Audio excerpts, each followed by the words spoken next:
Hello friends, today this is the third rendition of Quilt-mas, our journey into making beginner-friendly quilts. We already did jelly roll quilt, we did squares quilt. Today we are making a window pane quilt.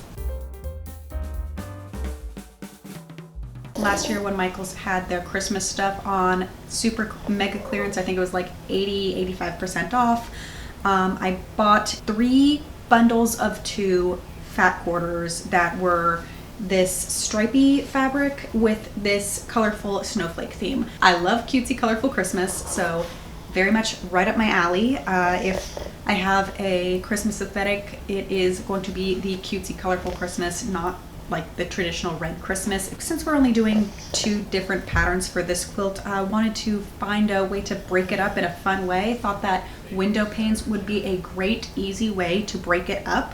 And the way that we did that, we have our squares, and we are going to put a 1-inch strip in between each squares. So of course, if we have a 6-inch square and a 2-inch strip, once that all is seam allowanced out, then that is going to mean that we have a 5-inch square and a 1-inch strip. Okay, so I got the blue in-between stripes cut out and the snowflake squares cut out. Now we are on to this festive fabric, which is absolutely adorable. I love it, except not only was this stripy fabric cut out slightly diagonally, I'm squaring that up, it's printed slightly diagonally. Like, I have it on the cross grain right now, so this is the way it goes, and like this is the cross grain,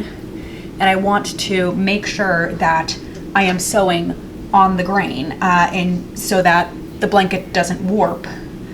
But because this was in a fat quarter, I did not realize and twist it up, I didn't realize that this is printed on diagonally. So I just want you to know before this quilt comes together that part is not my fault. There are probably going to be many parts of this quilt that I screw up on, but that particular part, this not lining up and being horizontal or vertical, that part is not my fault.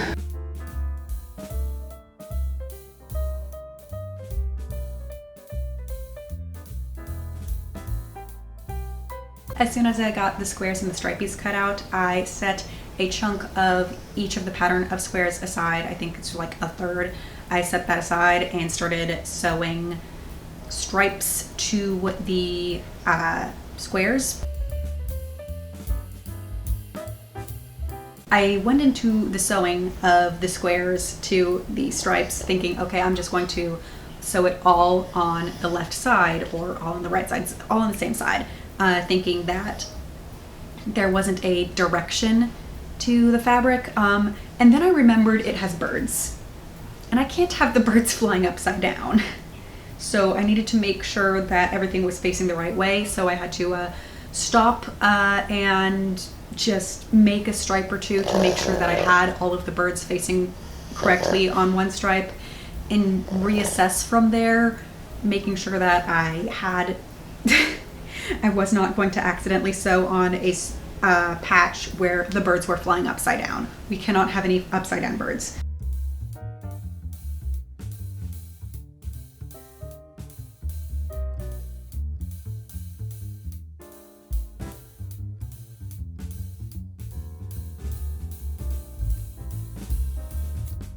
So once I got all my square, little stripes lines together, then I got to put the big stripes in between.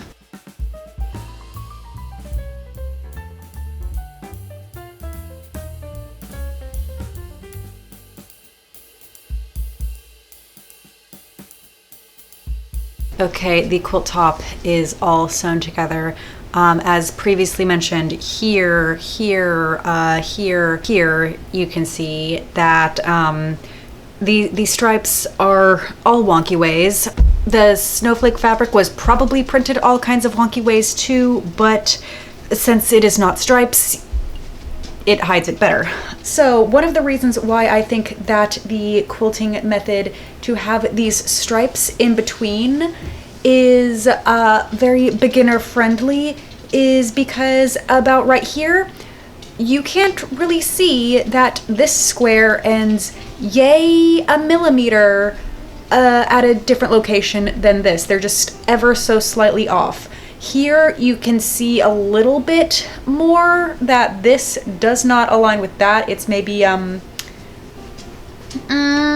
millimeters difference. Here there is a little bit more difference. You might be able to see that a little bit better.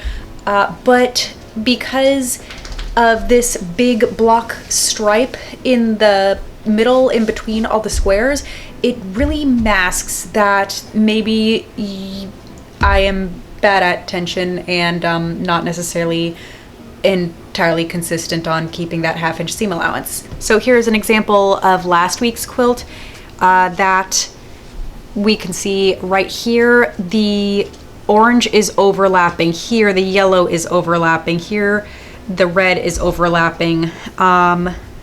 Here that purple barely kisses each other, and here that purple kisses the orange when it is supposed to be exactly on the corner in between those two reds. So those kinds of just barely overlapping, like this 1 millimeter overlap, is very much hidden in the snowflake quilt because of the chunks of teal in between all our squares. So the stripes in between, potentially a little less straightforward than just the squares, but definitely hides the I'm still getting used to this wonkiness with the seams. So that very much aligns us with the width of our backing fabric, and it's just like this gently gold speckled like sweatshirt material. It's very fleecy on the inside, but like still soft. Is this what you need? Did you need attention? Am I shaming you for barking? Bear, not you two. So back to this. I already have this ironed down that 1/2 inch. So I would just need to kind of fold this in by that 1/2 inch. It's not going to iron because it is that sweatshirt material. Oh, it's so soft. Where is Bear?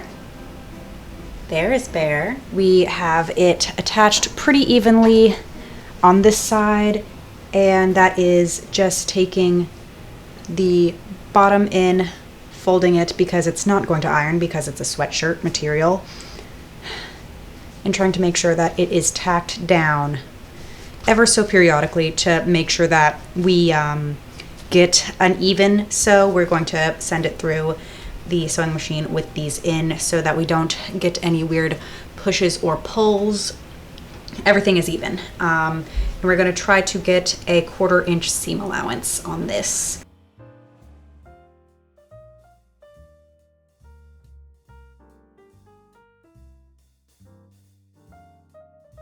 My white bobbin is cracked, so I cannot fill it up all the way, and because of that I had a weird bobbin issue when it was running out, and it just kind of like had a little bit of yarn barf on the white fluffy side. But not sure if, like, you probably can't see from this distance, but it has that nice little line, about a 1/4 inch seam allowance away from the edge.